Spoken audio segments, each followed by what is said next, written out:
Shalom Bapak Ibu Guru dan para siswa sekalian, apa kabarnya? Kita sudah memasuki minggu yang kedua di dalam peribadatan kita dalam chapel secara virtual.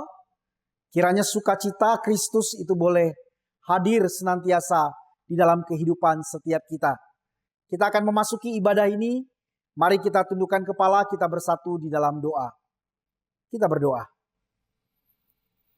Sungguh kami mengucapkan syukur atas rahmat Tuhan yang begitu besar. Kembali kami dikumpulkan untuk beribadah. Dan biarlah melalui kesempatan yang ada, kami dapat mengarahkan hati dan pikiran kami kepada Tuhan. Kami dapat disapa oleh kebenaran firman Tuhan. Kami mengakui bahwa Engkaulah yang berdaulat di dalam ibadah chapel kami. Mulai dari awal Engkau boleh bimbing sampai kepada akhirnya. Dan kami senantiasa boleh diberkati oleh firman Tuhan yang akan disampaikan oleh hamba-Mu. Terima kasih Tuhan, di dalam nama-Mu kami mengucapkan syukur. Amin.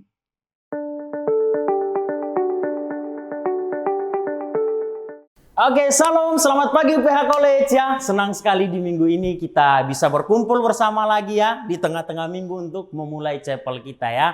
Sebelum kita mulai chapel hari ini gitu ya, Pak Enwar minta semuanya siapkan hati gitu ya untuk menghadap Tuhan di dalam doa ya. Kita akan mulai dengan doa. Mari kita bersatu di dalam doa. Tuhan Allah Bapa di dalam kerajaan surga, kami mengucap syukur dan berterima kasih Tuhan untuk satu waktu yang begitu luar biasa yang Tuhan boleh berikan. Kalau kami pada hari ini Tuhan boleh kembali melaksanakan chapel kami ya Bapa. Biarlah ya Tuhan chapel kami ini tidak hanya menjadi satu rutinitas bagi kami, tetapi boleh menjadi satu kerinduan pribadi kami ya Tuhan. Untuk memuji, untuk berkumpul di dalam komunitas kami, bersekutu bersama memuji dan memuliakan nama-Mu ya Bapa. Berkati setiap kami ya Tuhan, dari mana-mana tempat yang mendengarkan chapel ini ya Tuhan. Berkati media yang kami gunakan, baik itu jaringan internet maupun laptop dan segala perangkat yang terhubung di dalamnya ya Tuhan.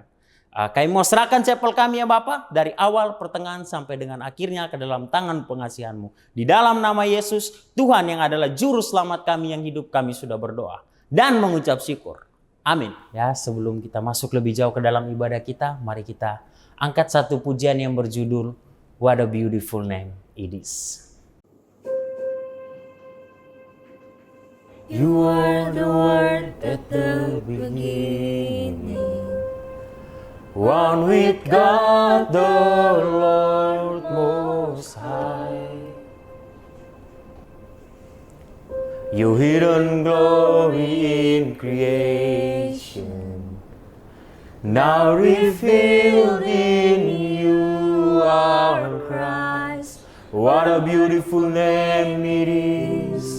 What a beautiful name it is, the name of Jesus Christ my King. What a beautiful name it is, nothing compares to this. What a beautiful name it is, the name of Jesus.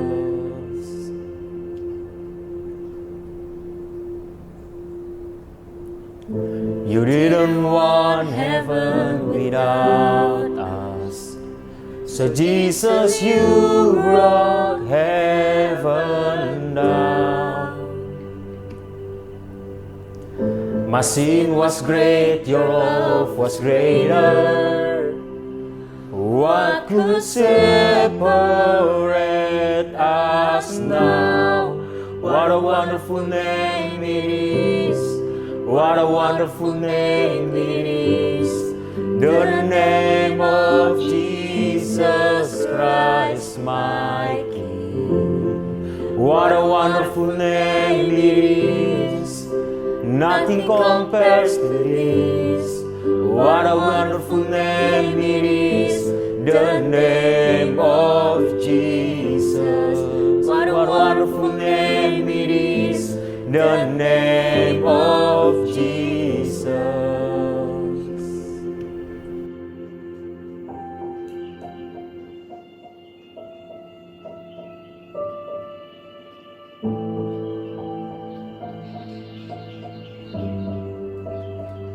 The road told you, the veil tore before you. You silence the boast of sin and grave. The heavens are roaring the praises of your glory, for you arise to life again.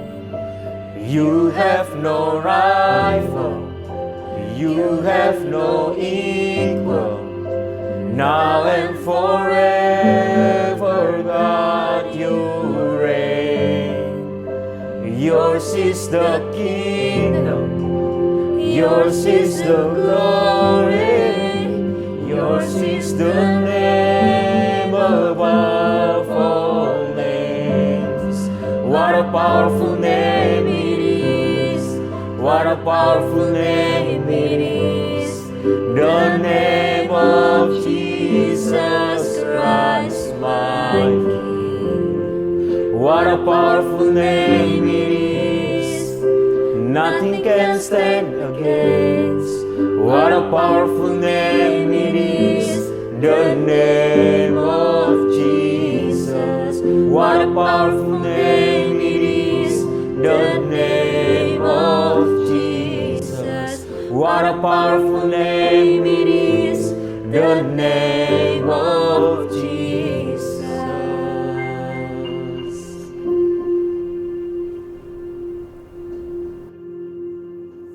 Sebelum kita mendengarkan firman Tuhan, mari bersama-sama kita angkat satu pujian yang berjudul Bless the Lord, ya, 10,000 Reasons gitu ya. Mari kita sama-sama angkat pujian ini.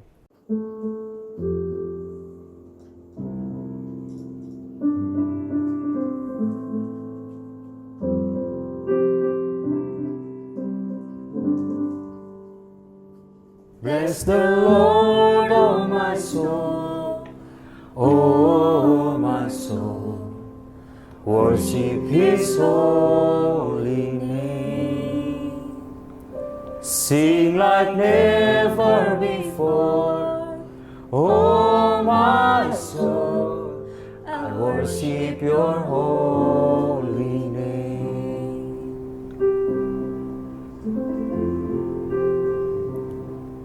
The sun comes up, it's a new day dawning. It's time to sing your song again. Whatever may pass and whatever lies before me, let me be singing when the evening comes. Bless the Lord, oh my soul, oh my soul, worship His holy name. Sing like never before, oh my soul, I worship your holy name.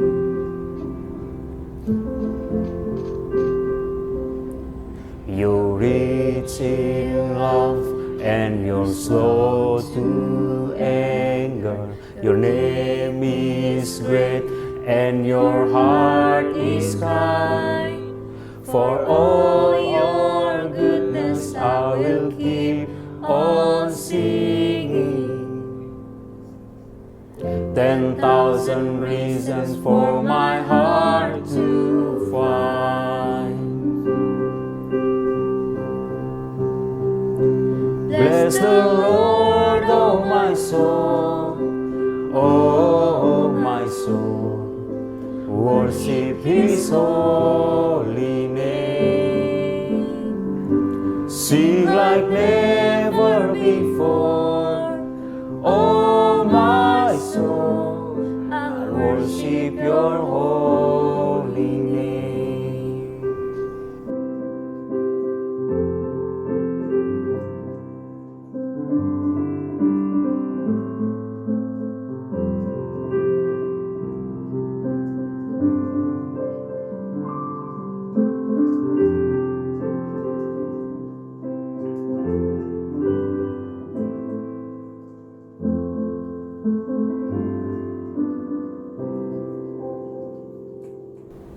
And on that day, when my strength is failing, the end draws near and my time has come.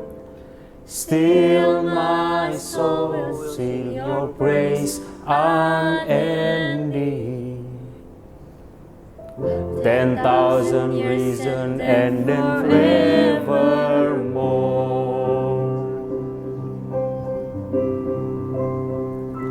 Bless the Lord, oh my soul, oh my soul. Worship His holy name. Sing like never before, oh my soul. I worship your holy name. Bless the Lord, oh my soul, oh my soul. Worship His holy name. Sing like never before, oh my soul. I worship your holy name. I worship your holy name. Lord, I worship your holy name.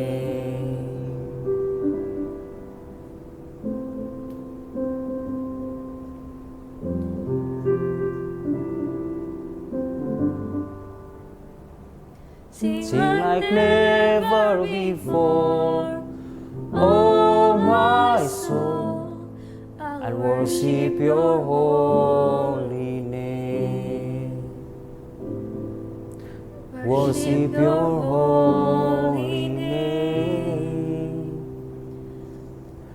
Worship your holy name.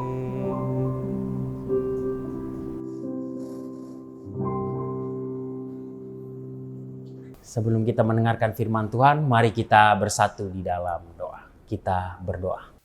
Tuhan Allah Bapa di dalam kerajaan sorga, mengucap syukur dan berterima kasih ya Tuhan untuk kesempatan yang luar biasa di pagi hari ini kalau kami boleh sama-sama kembali berkumpul untuk mendengarkan, membaca dan merenungkan sedikit daripada firman kebenaran-Mu ya Bapa.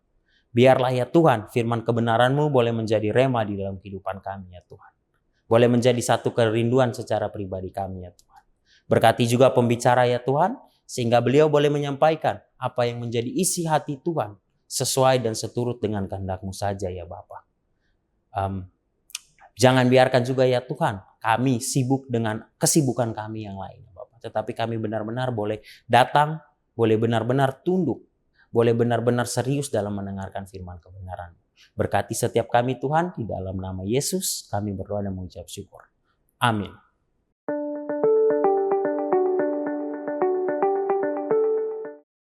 Selamat siang Bapak Ibu Guru dan juga anak-anak siswa-siswi yang saya kasihi di dalam Tuhan Yesus Kristus. Pada kesempatan kali ini, mari kita kembali bersama merenungkan kebenaran firman Tuhan, kembali disegarkan oleh firman Tuhan dan kemudian kita boleh menjalankan kehidupan kita berlandaskan firman Tuhan. Oleh sebab itu, sebelum kita masuk ke dalam pemberitaan firman Tuhan, mari kita berdoa terlebih dahulu. Bapa kami yang ada di surga, kami bersyukur karena Engkau memberikan kepada kami satu lagi kesempatan untuk kami bersama boleh mendengarkan kebenaran firman-Mu, boleh merenungkannya, dan kemudian kami boleh belajar untuk mengaplikasikannya dalam kehidupan kami sehari-hari. Ampuni akan segenap kesalahan kami, tutup bungkus hamba-Mu ini dengan kuasa darah putra-Mu Yesus Kristus, sembunyikan hamba-Mu di balik salib-Mu, dan kiranya pemberitaan firman-Mu ini boleh disampaikan, dan kiranya Roh Kudus boleh menguatkan kami untuk kami mengerjakannya dalam kehidupan kami. Demi Kristus Tuhan kami berdoa. Amin. Siswa-siswi yang saya kasihi di dalam Tuhan Yesus Kristus, kita tahu bersama ya, bahwa dalam relasi dengan sesama, itu selalu ada naik turunnya. Mungkin itu kita bisa misalkan seperti roller coaster.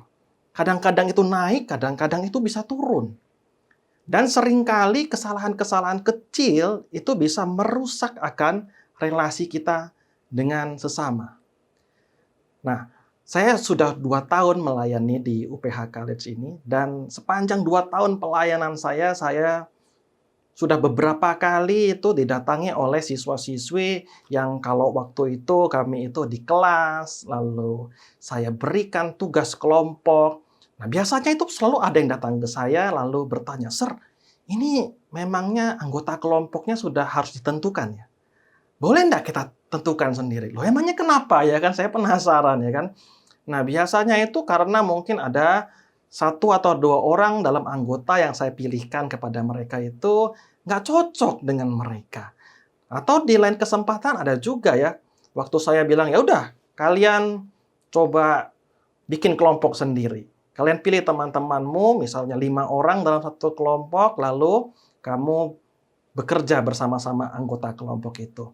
Nah, itu pun biasanya juga datang lagi ke saya, siswa-siswi, dan kemudian bertanya, "Sir, mesti 5 ya? Kalau 3 nggak boleh ya, Sir?" Ya, lah emangnya kenapa gitu kan ya? Pertanyaan yang sama lagi. Nah, itu kadang-kadang ada yang menjawab, "Ya nggak apa-apa sih, Sir." Atau kadang-kadang ada yang menjawab lagi, "Soalnya yang itu suka nggak kerja, Sir. Kalau kita itu minta kerja sesuatu, dia nggak mau ikutan. Ya, dia nggak mau ikut mencari sumber-sumber data-data untuk tugas kelompok. Ya nggak mau kerja, pokoknya cuma mau dapat nilai," seperti itu. Jadinya biasanya itu mereka merasa, ya udah, si anak ini jangan ikutan kita deh. Ya, atau dia bikin kelompok sendiri aja, berdua, boleh nggak, Sir? Kita bertiga, dia berdua, begitu ya. Nah, ini biasa yang terjadi di dalam kelas yang saya ajar. Dan saya tidak tahu, mungkin juga terjadi di kelas-kelas yang lain ya. Siswa-siswi mungkin merasakan hal-hal yang seperti itu. Nah, kan tetapi poin saya adalah bahwa lewat kejadian-kejadian seperti ini, pengalaman-pengalaman di kelas seperti ini, saya bisa melihat bagaimana interaksi siswa dengan siswa yang lainnya. Nah, saya tidak tahu apakah mungkin antara si A atau si B yang mereka itu tidak suka waktu kerja kelompok itu pernah bersahabat baik apa enggak. Saya tidak tahu apakah mereka itu mungkin dalam satu pengalaman tertentu mungkin pernah disalahkan begitu ya oleh teman yang lain sehingga menimbulkan kebencian begitu, sehingga ini ya si anak ini kita jauhi saja. Atau kadang-kadang saya temukan juga ada anak-anak yang di kelas itu mungkin dia dikucilkan. Jadi dia itu tidak mau ditemani oleh kelasnya. Ya, kelasnya itu teman-temannya menjauhi dia, atau kadang-kadang cuma mau dekat-dekat sama dia cuma untuk minta ditraktir karena mungkin ini temannya ini banyak uang. Tetapi sisa-sisanya ya tidak mau berteman dengan temannya itu. Nah, relasi yang seperti inilah yang terjadi di tengah-tengah kehidupan kita. Dan di dalam Alkitab, kita bisa melihat relasi yang seperti ini pun digambarkan dalam kisah Esau dan Yakub. Kita tahu Esau dan Yakub adalah anak dari Ishak, bapa leluhur Israel. Ishak itu adalah anak dari Abraham. Itu semua bapak leluhur Israel ya, makanya seringkali disebutkan Abraham, Ishak, dan Yakub. Nah, sekarang kita bicara tentang Esau dan Yakub. Nah, Esau ini dianggap sebagai yang sulung, Yakub dianggap sebagai yang bungsu. Nah, kedua ini relasinya itu di kemudian hari menjadi retak oleh karena permasalahan berkat. Ya, kalau kita ingat-ingat di dalam Kejadian pasal 27, mari kita melihat Kejadian pasal 27 di ayat 1. Kejadian 27 ayat 1, jadi ketika Ishak sudah tua dan matanya telah kabur, sehingga ia tidak dapat melihat lagi, dipanggilnyalah Esau, anak sulungnya, serta berkata kepadanya, "Anakku." Sahut Esau, "Ya, Bapa." Berkatalah Ishak, "Lihat, aku sudah tua. Aku tidak tahu bila hari kematianku. Maka sekarang ambillah senjatamu, tabung panah dan busurmu, pergilah ke padang dan burulah bagiku seekor binatang, olahlah bagiku makanan yang enak seperti yang ku kemari. Sesudah itu bawalah kepadaku supaya ku makan agar aku memberkati engkau sebelum aku mati. Jadi pada hari tuanya Ishak ingin memberkati Esau sebagai anak sulung. Karena pada dunia Timur Tengah kuno, anak sulung itu punya hak istimewa. Salah satunya adalah untuk menerima berkat kesulungan. Kadang-kadang berkat itu bisa diasosiasikan dengan berkat tanah, atau mungkin berkat-berkat Tuhan yang akan dicurahkan lewat hidupnya, dan sebagainya ya. Nah, akan tetapi kita lihat di ayat 5, Ribka mendengar percakapan antara Ishak dengan Esau. Ketika Ishak berkata Esau anaknya, dan setelah Esau pergi ke padang memburu seekor binatang untuk dibawanya kepada ayahnya, maka Ribka berkata kepada Yakub, Kub, si bapakmu itu mau memberikan berkat kepada Esau, kakakmu, ya kan? Karena itu maka Ribka ini adalah istri Ishak ya. Ini mulai berstrategi. Dia karena lebih suka dengan Yakub, mencintai Yakub, sedangkan bapaknya lebih suka dengan Esau. Dan memang Esau itu kakak sulungnya yang berhak mendapatkan berkat kesulungan. Akan tetapi Ribka ini mau supaya Yakub yang diberkati. Nah, oleh karena itu maka Ribka ini mulai ya bersama-sama dengan Yakub ini berstrategi ya, agak picik ini ya, agak licik ini ya. Jadi dia bilang ya udah kamu ambil domba di kandang kita itu yang gemuk-gemuk, atau kamu bawa ke saya, nanti saya bisa olahkan dan nanti itu yang akan kamu berikan kepada papamu supaya kamu Yakub yang dapat berkat. Nah, Yakub kan nanya ya, wah jangan-jangan nanti aku dapat kutuk bukan berkat ya, di ayat 13 Kejadian pasal 27, mungkin kita baca dari ayat 11 ya. Setelah mendengar strategi mamanya itu, maka Yakub berkata kepada Ribka ibunya, tetapi Esau kakakku itu adalah seorang yang berbulu badannya. Sedang aku ini kulit-kulicin. Ya, jadi ada beda gitu loh ya. Kalau ketahuan gimana ini ya. Ayat 12, mungkin ayahku akan meraba aku. Maka nanti ia akan menyangka bahwa aku akan memperolok-olokkan dia. Dengan demikian aku akan mendatangkan kutuk atas diriku dan bukan berkat. Jadi Yakub nih was-was. Jangan-jangan ketahuan ini nanti ya.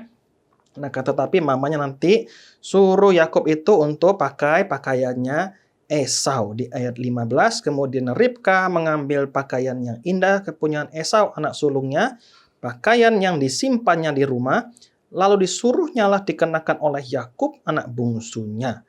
Dan kulit anak kambing itu dipalutkannya pada kedua tangan Yakub dan pada lehernya yang licin itu.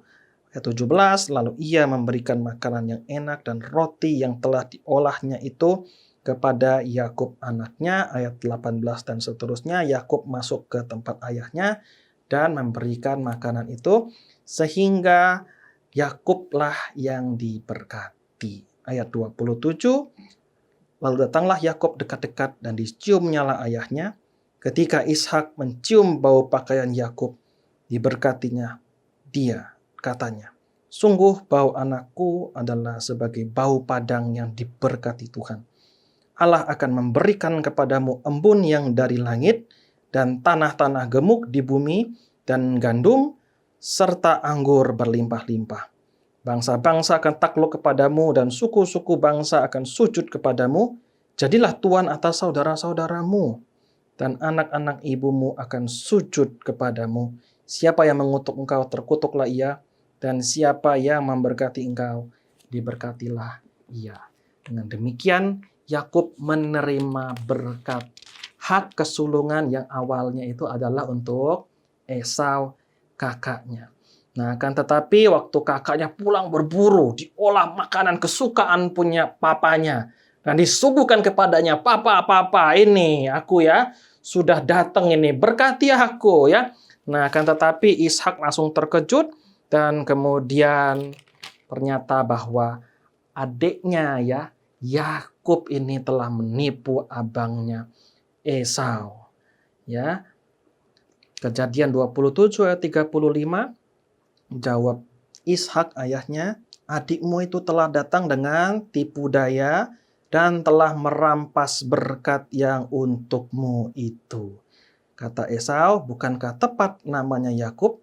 Karena ia telah 2 kali menipu aku. Yang pertama itu adalah hak kesulungannya ya. Itu yang pertama.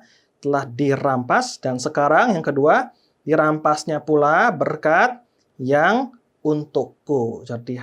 Jadi kesulungannya diambil oleh Yakub. Lalu sekarang berkatnya juga diambil oleh Yakub pada kisah ini.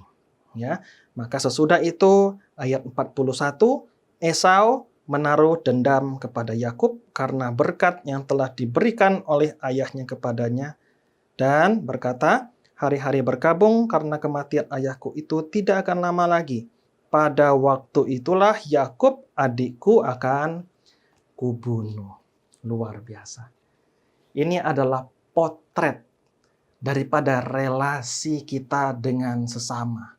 Dan ini juga merupakan relasi juga antara kita dengan keluarga. Saya tidak tahu apa yang siswa-siswi mungkin dan juga bapak guru alami di dalam keluarga. Apalagi di masa pandemi ini. Kadang-kadang saya mendengar bagaimana keluarga itu mulai terjadi keretakan. Mungkin konteksnya karena papa, mama, orang tua kehilangan pekerjaan. Mungkin mereka di PHK. Atau mungkin karena stres di rumah. Lalu nggak kemana-mana, hiburan sedikit. Di rumah itu semua harus online. Mungkin ada adik-adik yang masih kecil-kecil. Masih TK, harus online. Nggak bisa diem. Orang tua harus kerja di tempat yang lain. Lalu rumah siapa yang urus? Apalagi kalau nggak punya pembantu. Wah, ini semua bisa memicu keretakan dalam rumah tangga. Kadang-kadang saya mendengar bagaimana itu orang tua memukul anaknya sampai anaknya kabur di rumah. Kadang-kadang saya mendengar bagaimana seorang kakak itu mulai mukulin adiknya, mulai mukulin papanya, mulai kurang ajar di rumah. Relasi jadi retak. Kadang-kadang itu juga disebabkan oleh mungkin sesuatu kesalahan yang kita buat. Seperti pada cerita Esau dan Yakub. Akan tetapi poin saya adalah masalah relasi ini real. Dan relasi ini bisa retak begitu saja. Seperti pada yang terjadi pada Esau dan Yakub dan mungkin pada sebagian daripada kita. Adapun relasi kita dengan Tuhan juga seperti itu. Di Kejadian pasal 1 ayat 26 sampai 28 kita melihat bagaimana Tuhan Allah itu menciptakan manusia menurut gambar dan rupa Dia. Dan Tuhan itu memberikan komentar. Jadi setelah menciptakan manusia sebagai gambar Allah, sebagai mahkota dari segala ciptaan pada hari ke-6, maka Kejadian 1 ayat 31 Allah melihat segala yang dijadikannya itu sungguh amat baik. Jadilah petang, jadilah pagi, itulah hari yang ke-6.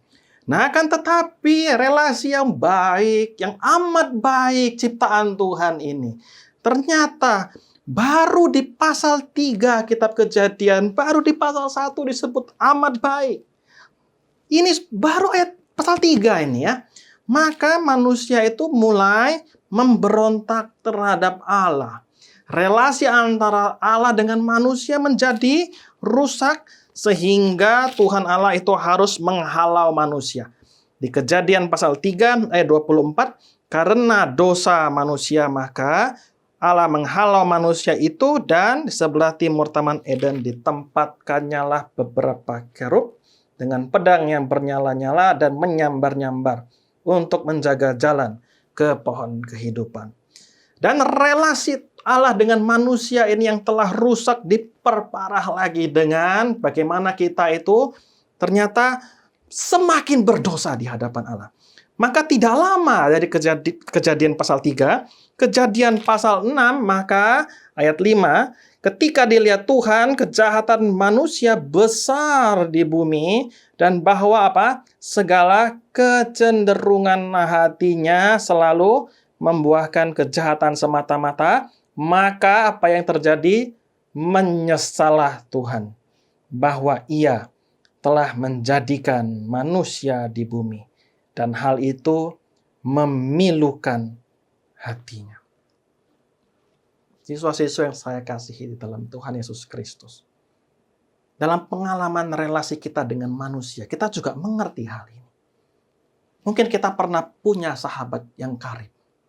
Akan tetapi, mungkin karena satu pengalaman tertentu, dia menyakiti hati kita. Memilukan hati kita.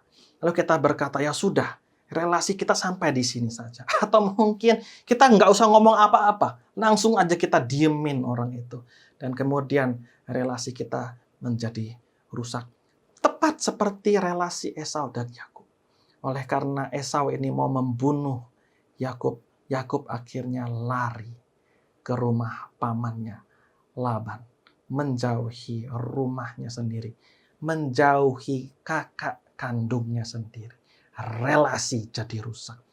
Dan relasi kita dengan Tuhan oleh karena dosa juga menjadi rusak. Oleh karena apa? Kita ini yang memilukan hati Tuhan. Akan tetapi kita melihat di sepanjang sejarah. Saya selalu mengulang-ulang bagaimana Tuhan itu begitu setianya. Dia mau terus memanggil manusia untuk keluar dari kondisinya yang berdosa. Untuk mengikut dia. Akan tetapi apa balasan kita? Mungkin kamu pernah punya teman yang dulu karib. Kemudian menjadi rusak itu relasinya. Kemudian kamu berkata, ya sudah, saya maafkan kamu. Tapi please, jangan lakukan hal yang sama lagi. Kalau kamu lakukan hal yang sama lagi, saya nggak tahu apakah saya ini akan memaafkan kamu apa enggak. Nah, Tuhan itu memberikan kita begitu banyak kesempatan. Lewat Musa dipanggil Israel. Kemudian nanti Israel menjadi raja. Nah, akan tetapi apa yang terjadi adalah kita selalu mendukakan hati Allah. Maka kita melihat pada zaman Raja Manasye. Di dalam dua raja-raja pasal yang ke-21. Ini Israel sudah menjadi satu kerajaan yang besar dan kemudian memang karena dosa Salomo sudah terpecah menjadi dua. Kerajaan utara dan kerajaan selatan. Kerajaan utara disebut Israel, kerajaan selatan disebut Yehuda. Nah, ini adalah Raja Yehuda. Namanya Manasye. Ini raja yang begitu jahat di hadapan Tuhan. Dan kita melihat di Dua Raja-Raja pasal 21 ayat 10. Kemudian berfirmanlah Tuhan dengan perantaraan para hambanya, yakni para nabi. Jadi banyak nabi-nabi ini yang sudah memberitakan firman Tuhan kepada raja-raja dan kepada juga Manasye. Ya. Ayat 11, oleh karena Manasye Raja Yehuda telah melakukan kekejian-kekejian ini, berbuat jahat lebih daripada segala yang telah dilakukan oleh orang Amori, orang non-Yahudi yang menyembah berhala, yang mendahului dia.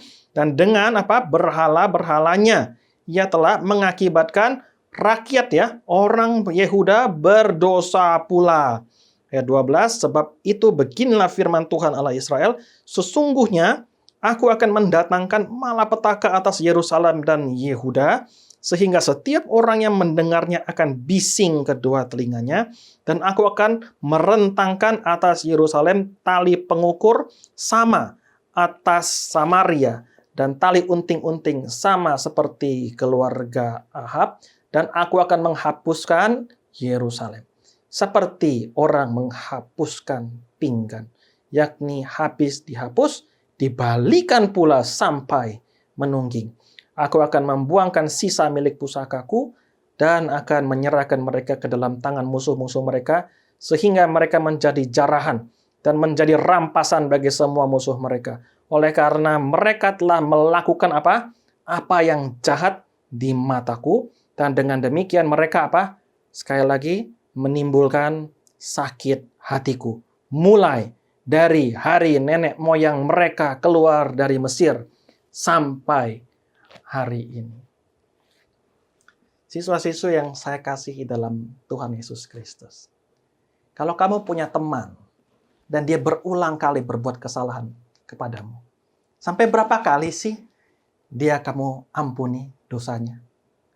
Mungkin dia menyakiti hatimu, mungkin dia merebut pacarmu, saya tidak tahu.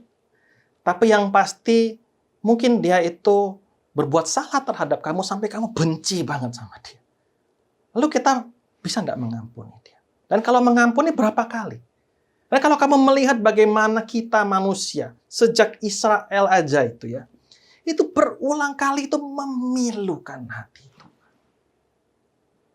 Akan tetapi apa yang Tuhan lakukan? Ya, kita melihat Tuhan begitu setia. Dia terus memanggil kita. Dalam keadaan kita yang terus berdosa seperti ini. Dan Rasul Paulus di dalam Roma pasal 8 ayat 7 itu mengatakan bahwa apa? Roma pasal 8 ayat 7, mari kita buka. Kita itu dipenuhi keinginan daging. Ya, dan dikatakan keinginan daging adalah apa? Perseteruan terhadap Allah. Perseteruan. Kita ini adalah musuh daripada Allah. Karena kita ini tidak takluk pada hukum Allah. Dan ditambahkan keterangan, hal ini memang tidak mungkin baginya. Jadi kita ini sebetulnya di dalam kondisi yang hopeless. Kita ini selalu memilukan hati Allah. Kalau kita dalam relasi dengan sesama, kalau ada orang yang terus memilukan hati kita, saya pikir reaksi yang cukup manusiawi adalah, ya kita akan jauhkan dia. Kita akan berkata, no, jangan sakiti aku lagi, aku enggak mau. Lebih baik kita nggak usah temenan. Kamu cari orang lain, mungkin yang lebih mengerti kamu, atau mungkin yang menerima kamu. Tapi aku tidak. Ini reaksi yang biasa kita lakukan. Maka terjadi dalam kelas-kelas itu saya melihat ada anak-anak yang kemudian dikucilkan. Saya tidak tahu apa alasan pastinya. Kan tetapi biasanya itu karena tidak disukai. Mungkin karena kita ini juga punya prejudis. Ini orang ini mungkin bodoh ini ya, seperti itu ya. Jadi kalau di kelompok ini nggak bisa ini ya. Atau mungkin kita sudah kasih tugas sesuatu supaya kita bisa mengumpulkan. Sudah hari H ini ya. Ini nggak ada kontribusinya sama sekali terhadap kelompok. Jadinya kita marah. Kita nggak mau lagi temenan sama orang ini. Nah, bagaimana dengan respon kamu terhadap orang-orang yang seperti ini? Disakiti oleh orang lain memang tidak mudah. Melepas pengampunan lebih tidak mudah lagi. Mungkin kita menuntut permintaan maaf dari orang lain. Atau mungkin kita minta disembah-sembah sujud. Sampai nangis-nangis baru kita mau memaafkan mereka. Dan kalau kita melihat dalam sepanjang sejarah keselamatan, bukankah kita yang berbuat salah kepada Tuhan? Kita bahkan tidak merasa bersalah. Dalam konteks sekolah saja misalnya. Saya akhir-akhir ini mendengar bagaimana siswa-siswi itu melakukan plagiarisme. Mengambil catatan khotbah, refleksi dari teman yang lain, atau tugas-tugas yang lain, dan mengumpulkannya seolah-olah itu tugas punya dia. Ini tindakan menyontek ya kan ya.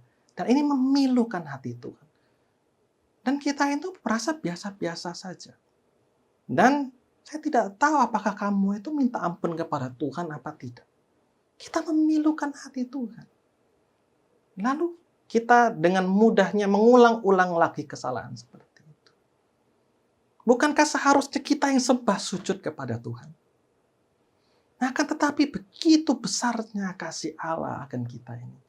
Dia mengirimkan putranya Yesus Kristus untuk menebus kamu dan saya dari dosa kita. Kita ini musuh Allah, kata Rasul Paulus. Kita ini menentang dia, kita memilukan hati dia. Akan tetapi Bapa masih mau mengutus anaknya. Untuk apa?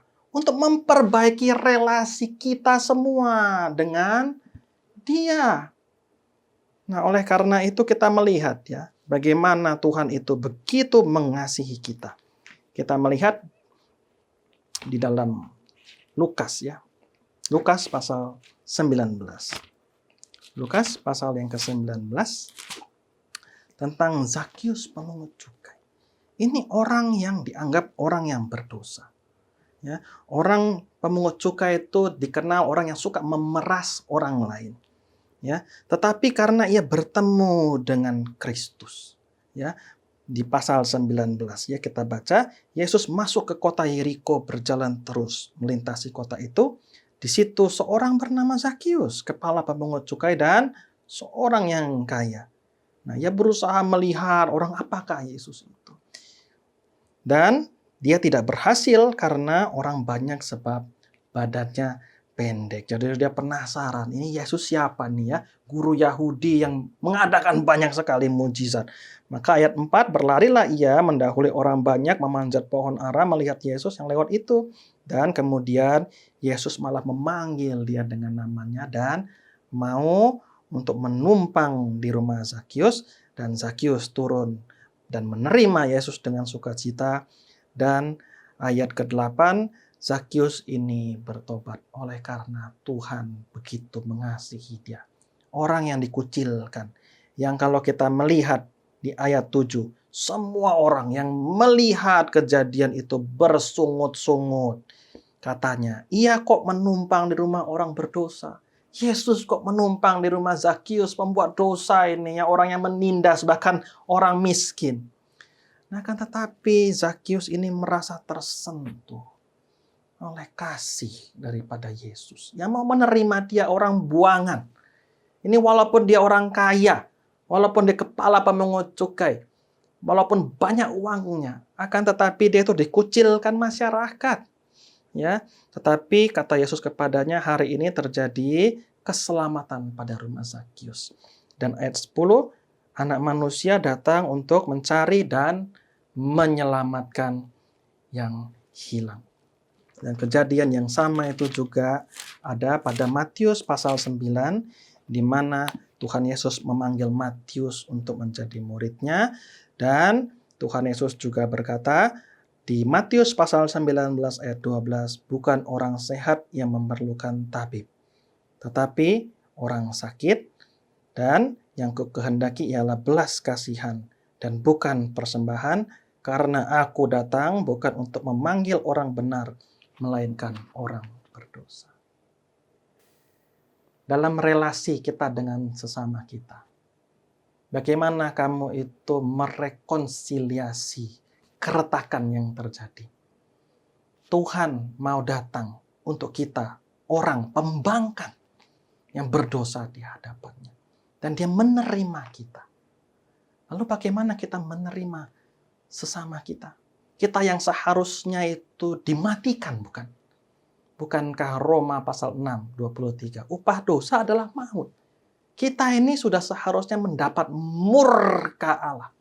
Nah, tetapi di dalam Kristus kita melihat bagaimana kasih itu juga dinyatakan. Kita harus mendapatkan hukuman dosa oleh karena Tuhan itu adil. Akan tetapi Tuhan juga mengasihi kita. Kita bisa melihat keduanya itu ada di dalam Tuhan kita Yesus Kristus. Sehingga di dalam salib kita melihat murka Allah, keadilan Allah, sekaligus juga kasih-Nya kepada kita. Bagaimana dia sudah menanggung segala dosa kita.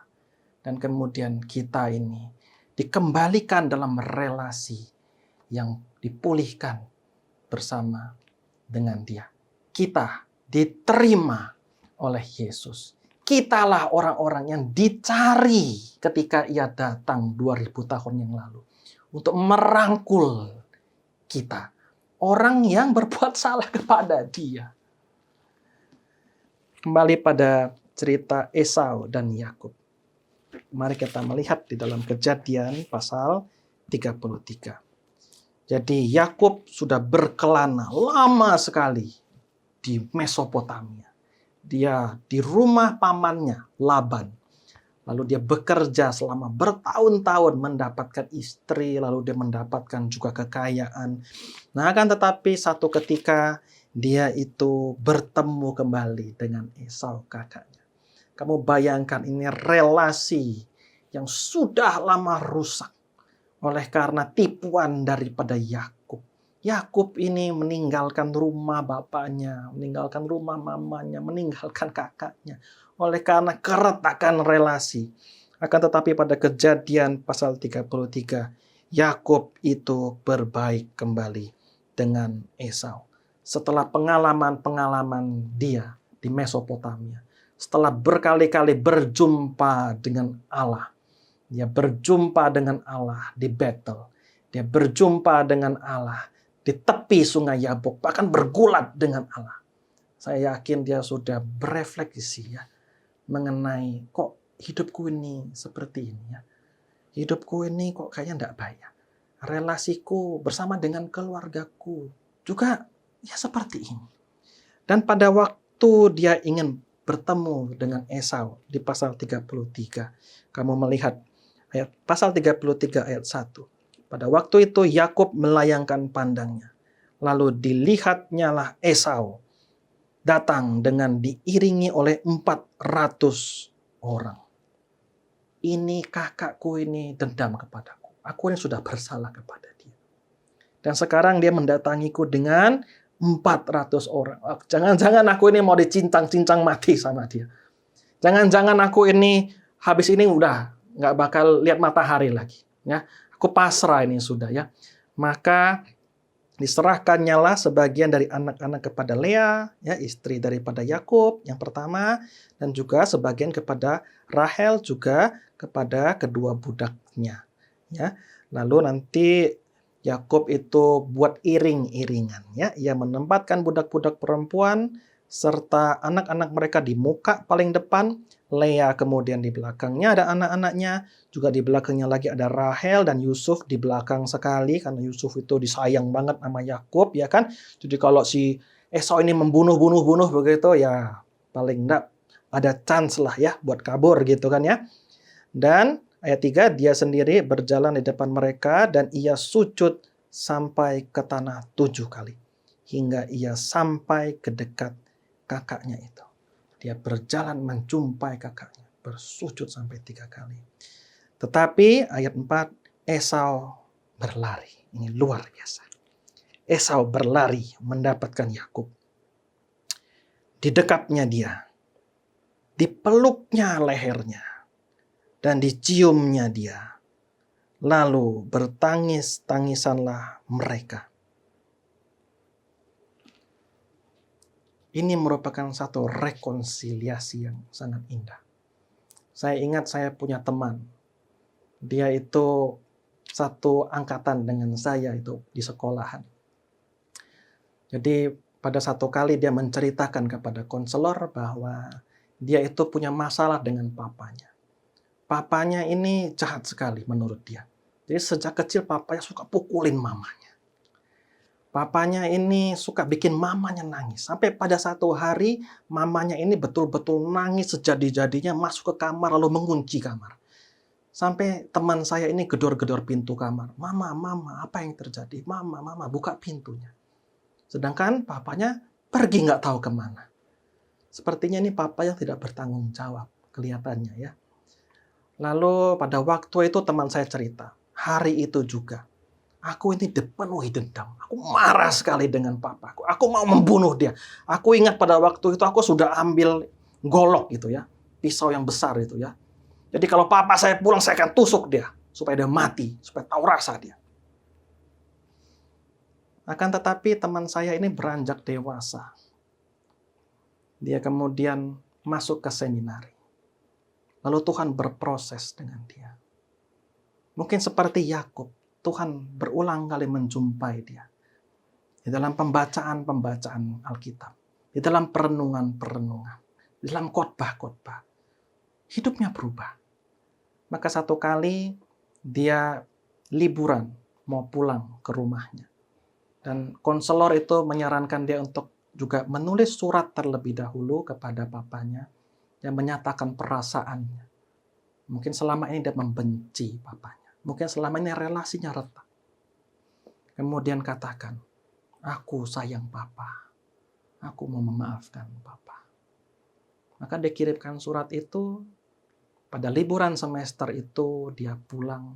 Dia menjumpai papanya. Dan terjadilah rekonsiliasi. Papanya mendekap dia. Minta maaf dan mereka bertangis-tangisan berdua. Begitu indah ya, relasi yang kemudian dipulihkan. Dan kemudian kamu melihat di Kejadian pasal 33 ayat 10.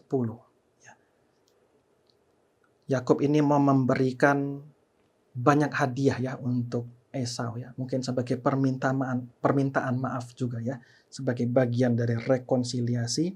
Kan tetapi Esau menolak, dan Kejadian 33 ayat 10 Yakub berkata, "Jangan kiranya demikian. Jangan kiranya ditolak ya. Jikalau aku telah mendapat kasihmu," kamu perhatikan. Jika aku telah mendapat kasihmu, terimalah persembahanku ini dari tanganmu. Seolah-olah ini persembahan kepada Tuhan ya. Karena memang melihat mukamu adalah bagiku serasa melihat wajah Allah. Luar biasa. Wajah Allah ini ya. Dan engkau pun berkenan menyambut aku. Siswa-siswa yang saya kasihi di dalam Tuhan Yesus Kristus. Ketika Kristus sudah datang menebus kita, Dia mengasihi kita begitu rupa. Tetapi keadilan Allah ditimpakan juga kepada Dia, sehingga Dia dimatikan di atas kayu salib. Dia telah begitu mengasihi kita, menerima kita, menyambut kita pulang. Hai pulang anak-anakku. Sekalipun engkau telah berdosa, sekalipun engkau ini ya sudah memilukan hatiku, pulang. Aku mengasihimu. Aku mengasihimu. Seperti pada cerita anak yang hilang. Bapak itu berlari menyambut anaknya, sekalipun ini anaknya yang salah. Dipeluk, didekap, relasi dipulihkan. Di dalam Kristus, relasi kita dengan Tuhan dipulihkan. Sedemikiannya Tuhan itu mengasihi kita. Sekarang pertanyaannya, bagaimana kamu mengasihi sesamamu? Saya tidak tahu bagaimana pergumulanmu dengan sesama. Saya tidak tahu apa masalah yang kamu sedang hadapi. Mungkin di dalam keluarga, mungkin di dalam kelas, mungkin kamu bermasalah dengan gurumu, mungkin kamu membenci gurumu. Akan tetapi hari ini ingat bagaimana Tuhan Yesus Kristus sudah mengasihi kita. Dan di dalam 1 Yohanes pasal yang keempat, ayat yang ke-19 dikatakan, kita mengasihi karena Allah lebih dahulu mengasihi kita. Dan dilanjutkan ayat 20, jikalau seorang berkata aku mengasihi Allah dan ia membenci saudaranya, maka ia adalah pendusta. Karena barang siapa tidak mengasihi saudaranya yang dilihatnya, tidak mungkin mengasihi Allah yang tidak dilihatnya. Dan perintah ini kita terima dari Dia, barang siapa mengasihi Allah, ia harus juga mengasihi saudaranya. Di dalam Kristus, relasi kita dengan Allah dipulihkan. Sekalipun kita ini penuh dengan keberdosaan. Bahkan sekalipun kita ini tidak pernah sama sekali menyadari akan dosa-dosa kita. Dia mati bagi kita. Dan bagaimana kita mengasihi juga sesama kita? Oleh karena kasih yang kita dapat ini sedemikian besar. Dapatkah orang lain itu melihat wajah Allah di wajah kita? Sama seperti Yakub melihat wajah Esau. Oleh karena apa? Oleh karena kasihnya Esau. Oleh karena Esau sudah berkenan mau menerima dia. Orang yang sudah sekian lama dalam keluarga ini. Membuat marah Esau. Maka di dalam minggu-minggu kita menjelang peringatan akan kematian Kristus. Menjelang peringatan akan hari sengsara Kristus. Mengingat bagaimana di dalam Kristus Allah mau mengasihi kita sekali lagi. Crazy love Dia tunjukkan bagi kita. Bagaimana kita ini berefleksi. Lalu kalau Kristus sudah mengasihi kita, apakah kita mau mengasihi sesama kita? Sekalipun itu musuh-musuh kita. Itulah kenapa Tuhan Yesus berkata, kasihilah musuhmu.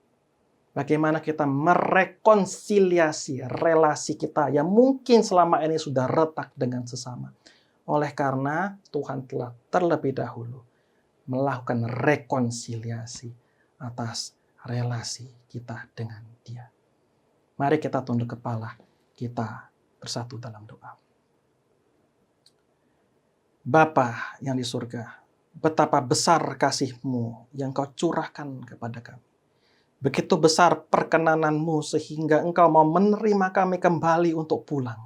Sehingga relasi kami dengan Engkau ini boleh dipulihkan di dalam Putra-Mu Yesus Kristus. Di dalam Putra-Mu itu kami melihat bagaimana murka-Mu memang tercurah. Akan tetapi kami juga melihat kasih yang begitu besar.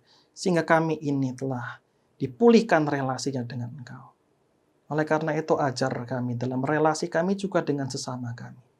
Mungkin kami ada akar pahit. Mungkin kami ada kebencian. Mungkin ada dendam. Akan tetapi ajar kami ya Bapa. Oleh karena kasih Kristus yang begitu besar, kiranya kami juga dimampukan untuk mengasihi sesama kami. Dan lewat kasih dan penerimaan kami, lewat rekonsiliasi itu, maka betul-betul orang lain boleh melihat Kristus ada di dalam diri kami. Pimpin akan kami yang penuh dengan kelemahan ini. Dalam Kristus Tuhan kami berdoa. Amin. Kiranya firman Tuhan memberkati kita semua. Sampai jumpa dalam chapel yang berikutnya. Kita bersyukur untuk kebenaran firman Tuhan yang telah disampaikan oleh hamba-Nya. Biarlah kiranya kebenaran firman Tuhan ini dapat kita renungkan di dalam kehidupan kita, kemudian kita aplikasikan di dalam hidup, dan kita boleh bertumbuh menjadi pribadi yang dapat menjadi dampak bagi dunia ini. Kita akan akhiri ibadah kita dengan kita bersatu di dalam doa. Kami bersyukur ya Tuhan kehadirat-Mu yang kudus untuk ibadah yang kami boleh langsungkan di dalam kesempatan ini. Kami bersyukur untuk puji-pujian yang boleh kami naikkan. Kami bersyukur untuk firman Tuhan yang telah diberitakan. Biarlah berkat yang kami boleh terima itu memampukan kami untuk hidup seturut dengan apa yang Kristus mau. Kami akan akhiri ibadah ini. Kami akan arahkan hati dan pikiran kami. Kami mau menerima berkat yang daripada-Mu. Tuhan memberkati engkau dan melindungi engkau. Tuhan menyinari engkau dengan wajah-Nya dan memberi engkau kasih karunia. Tuhan menghadapkan wajah-Nya kepadamu dan memberi engkau damai sejahtera. Amin. You are the Word at the beginning, one with God the Lord Most High. Your hidden glory in creation, now revealed in you, our Christ. What a beautiful name it is. What a beautiful name it is, the name of Jesus Christ, my King. What a beautiful name it is, nothing compares to this.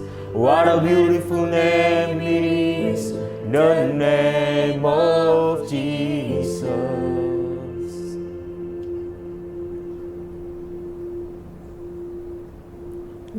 You didn't want heaven without us, so Jesus, you brought heaven down. My sin was great, your love was greater. What could separate